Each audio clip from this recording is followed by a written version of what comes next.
following him, and we had become leaders in genomics. Indeed. Two programs, liberal programs, Genome Canada, as you just mentioned, which focused on genomic research, and secondly, the Canada Research Chairs, another liberal initiative, which created 2,000 chairs in universities across the country to bring in world experts in particular fields. And I would like to talk about that in a minute.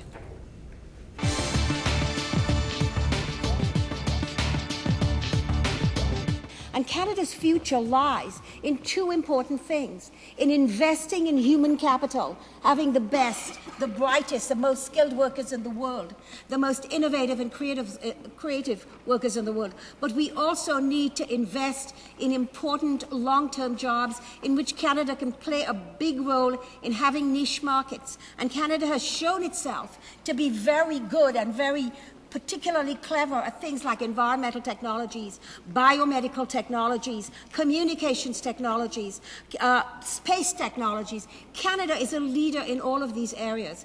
And the problem here is that what we see is that Canada is losing ground. Because if we are to compete in this global economy, Canada is going to have to be smart. And when we look at the fact that other nations of the world have figured this out, and if we look at the United States, President Obama just in his stimulus package spent 6 times more per capita than Canada has spent in its stimulus package in that technological knowledge-based economy, then we are falling behind the United States. But one can argue, well, the United States is a big country. There are over 350 million people there. Why don't we look at the little countries, Mr. Speaker? Look at Japan. Japan is actually spending about 3.4% of its gross domestic product on research and development and technology and innovation. Finland, a tiny little country, we all know about Nokia phones. We all know that Finland is a leader in communications technology. They are spending 3.9% of their gross domestic product. Sweden, which is leading the world in terms of technology, automotive technologies and other technologies, is spending about 3.9% of its GDP. Canada is spending, and let's compare Canada to those little countries. Canada is spending 1.9% of its gross domestic product on this. What you've just seen is a part of a speech that I made in the House on science and technology and on the importance of it. And I think, as you know, Mark Garneau, of course, is a critic for science, technology and industry in the Liberal Party, and he and I are talking about this. And we were talking about genomics and how this is the groundbreaking science right now, and we had been the center in the world. We are doing a lot of things that we now have to stop doing because of the cuts to genomics research that the Conservative government brought about.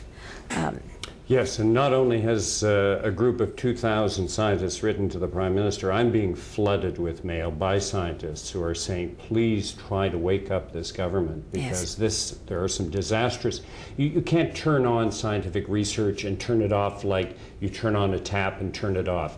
If you stop funding it, you lose that momentum. It takes years to rebuild it, so it's important that we continue funding our research. But the thing about research is that it gives you evidence, it proves things, or it looks at the validity of something, and that actually is counterproductive if you're an ideologue.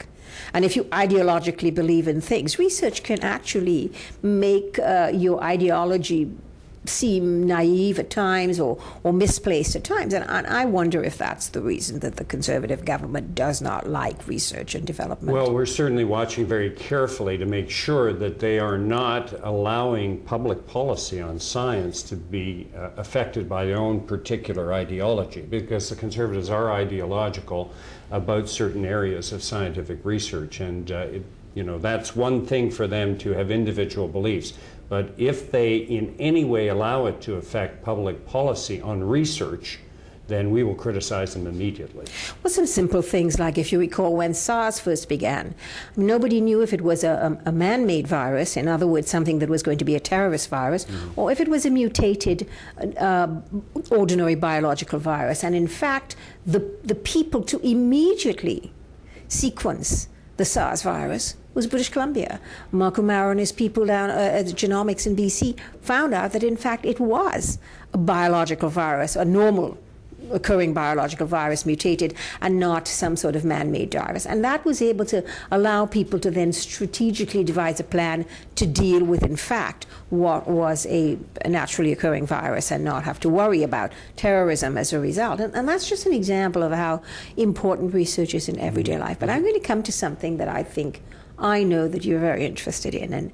And again, I'm a British Columbian, and I'm very proud of where British Columbia is on research. And I worked very closely throughout my years as an MP with a little company in Richmond known as McDonald Detweiler, who has done the most remarkable things in aerospace. And you know, of course, you were with the Space Agency, you're an astronaut, and I believe that Canada could be a leader in aerospace. I wanted to hear your vision about that a bit. Well, I mean, I'm with you 100%. Canada is the 5th largest aerospace sector in the world. So we're punching way above our weight, and it's for a very good reason, because we've invested in it. And people like John McDonnell, who created MDA, that little company, which is now the biggest space company in Canada, in Richmond, British Columbia, has done remarkable things. In fact, in space, I'm a bit biased. I was president of the Canadian Space Agency. We are a superstar. Yes. And we are a superstar because we have invested in the development of technologies in companies that can produce that excellent technology, such as MDA, who are world leaders. Well, RadarSat 1, RadarSat 2. RadarSat 2, the software that takes all that complicated data and turns it into images that are useful for people here on the ground. For the environment, for weather, for communications, for I suppose intelligence gathering. And absolutely, security, sovereignty, monitoring our natural resources, all of this from looking down from space. Yes. And because of technology, hardware and software that MDA has developed, and other Canadian companies as well.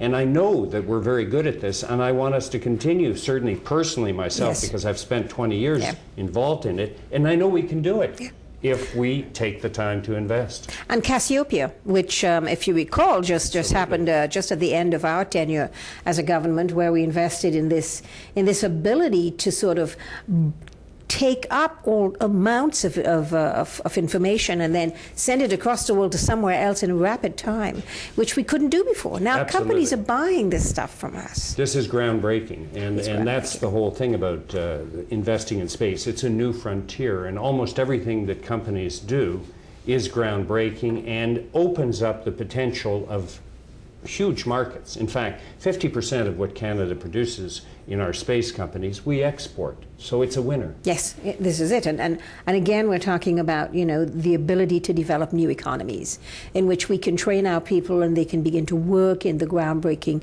technology so we can be competitive